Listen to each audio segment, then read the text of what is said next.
lions, tigers, elephants, oh my! Just kidding. Horses, cows, donkeys, sheep, and more. Welcome, Mrs. Hamry and other audience members. When I grow up, I want to be a large animal vet assistant. This is somebody who goes on the rounds to all the farms and helps the vet where they're needed. I want this job because I get to be with animals and be outside. It also offers other opportunities that most jobs don't offer. But it's not just going around to the farms and seeing cute little animals.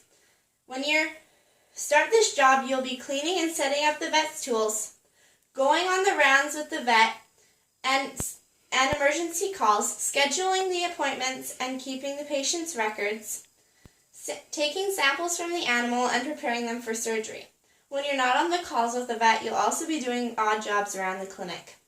You'll also be filling needles and syringes, holding the animal when the vet's handling them, and telling the owner what's happening.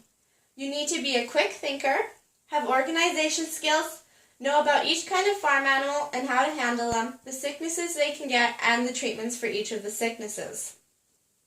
Most of the training is on the job, although you do need to take a degree which can take 2 to 4 years, depending on how much knowledge you want to know. During these 2 to 4 years, you'll be learning about each kind of farm animal and how to handle them, the sicknesses they can get, and the treatments for each sicknesses.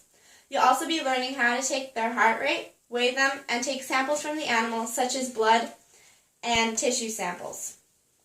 My family and I think I'd be good at this job because I'm a good organizer. I know about each kind of farm animal and how to handle them. I like to help where I'm needed, and I'd be outside with the animals. My mom thinks I'd be good at this job because whenever one of our animals gets sick or injured, she said it'd be very handy to have a vet or a vet assistant on hand. In some ways, I think I'm well on my way to becoming a vet assistant. When the vet comes up to our house, he lets me hold my horse, and he shows me what's going on.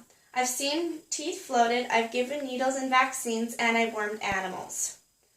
I know about each kind of sicknesses animals can get, treatments for them, and natural remedies for them. When my horse got colic, I learned how to tell if they're going to have colic and what to do, and how to prevent it. I think a vet assistant would be a good job for me because I get to help animals, learn about them, and be outside. Whatever job I end up doing, I know that God helped me get there, and I wouldn't be there without His help. Still, I hope I get to be a vet assistant.